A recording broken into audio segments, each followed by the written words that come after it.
Hey everyone, Jeff here. Welcome to another episode of the Modern Kitchen Renovation series. This is episode 15. If you missed the previous 14 episodes, be sure to check them out.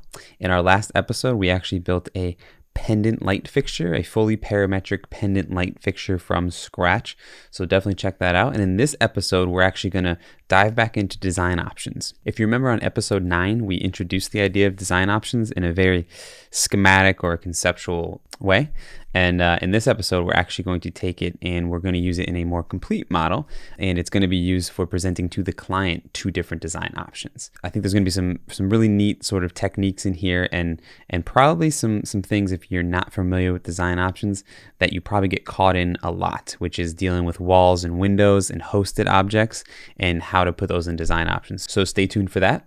Before we jump in, as usual for this series, I wanted to thank our sponsor, which is RevitFamily.Biz. If you're looking for Revit cabinet families, door families, window families, or actually someone who can help you build a library of fully parametric family components for your projects, RevitFamily.Biz is the place to go.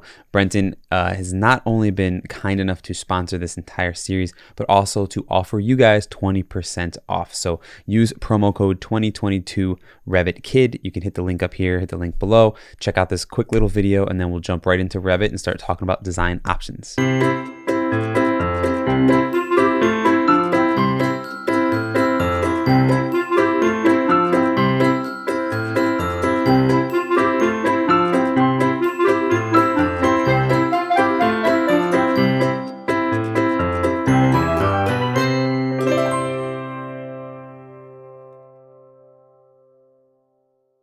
So here's our scene. I'm going to hop right on over to manage, go to design options, and I'm going to create a new option set. So this design option is actually going to be, the design now has the kitchen or the sink in the island and the range in the back wall. And we're actually going to have a design option where we flip it. Initially, the clients were interested in checking out the idea of having the range on the island. It was kind of a 50s thing, but there was a couple inspiration photos they had there. So I decided to explore that as 2 different options. So you see what I have here is one called Sink at Island and one called Sink at North Wall. So you notice I made the 2 options first. What I'm going to do is I'm going to take all the objects I think I need in those options. I'm going to select them in the main model and then say add to set. So when you already have a model and you already have elements there and you're modifying something, this is the easiest way to do it, is to create the 2 or 3 options you need, select the objects you need, and then say add to set. So you see what I'm doing here is I'm selecting the range, I'm selecting the countertop, the hood, the back wall, the windows. You'll notice I have to select the walls and the windows, right? And this is what a lot of people run into when they're dealing with design options that they struggle with, is understanding what's hosted and what needs to be part of it.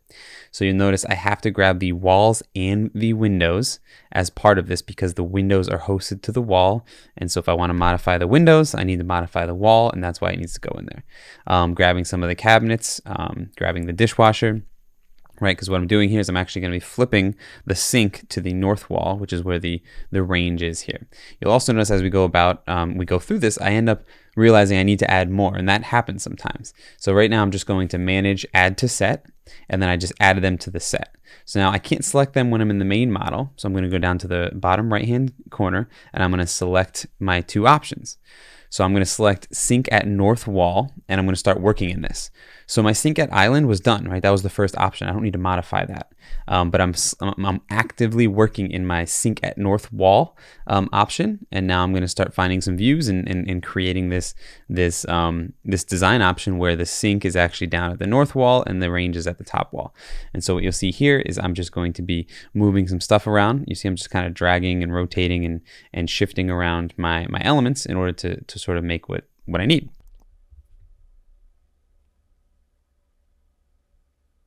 So as you can see, I'm just in a wireframe view here, so I can see all the cabinets. WF on your keyboard is wireframe. And now I'm just moving this range to be sort of in the place that I want it to be. Shifting around, playing with the cabinets, trying to make it something, again, it's as now I'm just designing and restructuring this, I'm starting to realize where I may want the sink to be in this specific design scheme. And so you'll see I'm actually going to pull it in front of that window.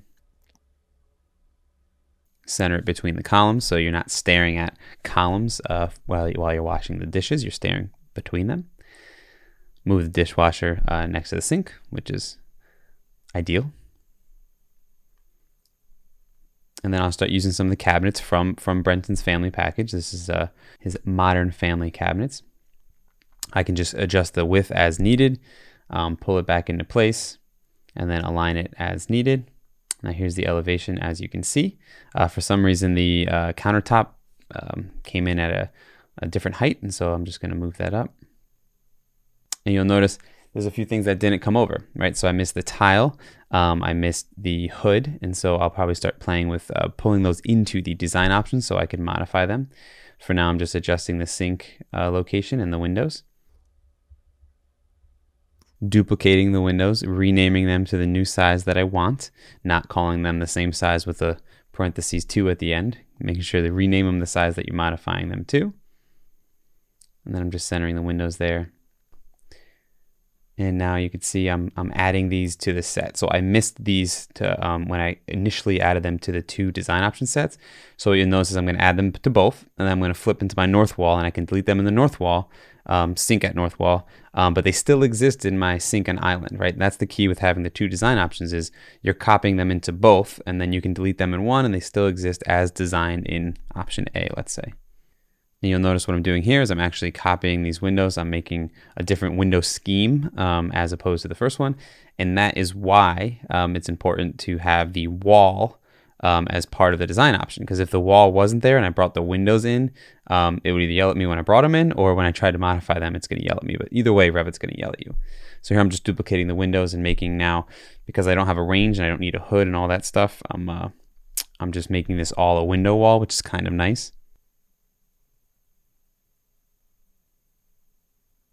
Now I'm just going to modify my countertop. Here I am doing a model in place, mainly for the specific reason of cutting the opening in the sink. It wasn't quite working the way I wanted it to when using the generic out of the box countertop. So I'm just drawing a quick in place component that's casework, named correctly, categorized correctly. And then this way the sink and cabinet family will cut a hole right where it's needed.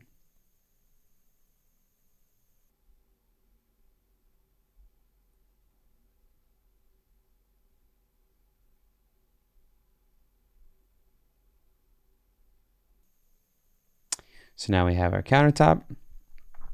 So now I'm just going to look at the island and arrange this range sort of centered between that portion of the working piece of the island, not the sitting piece of the island. And now there we have it.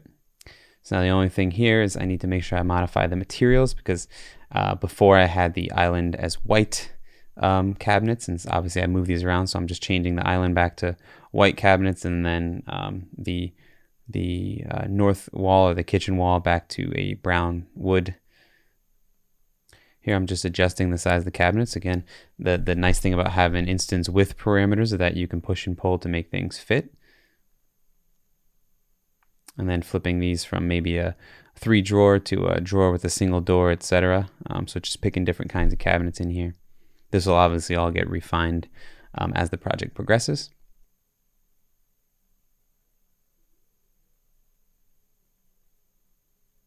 I guess I decided to go with just a cabinet to the left of the range, a double cabinet.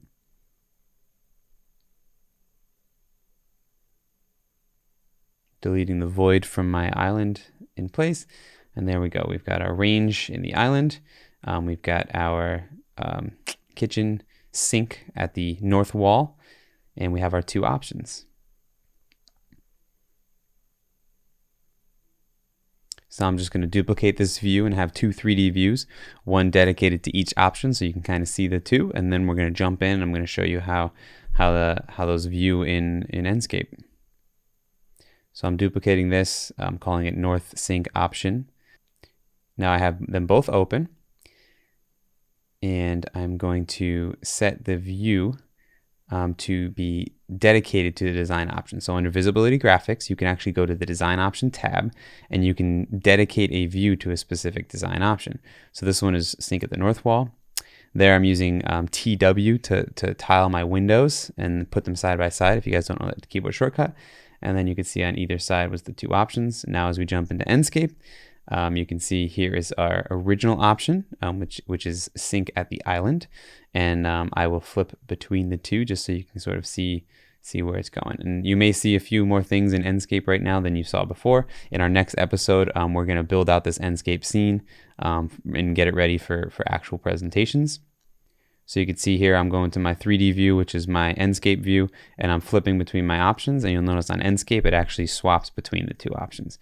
So I can flip back and forth right away in the view and be able to instantaneously see the 2 options. And so what you'll see is when I present this to the clients, I actually do that. I present using the live Enscape model, and I flip between the options and try to get their feedback right away. And so there you have it. Pretty cool, right? When you think about it, we spent all that time building that first option.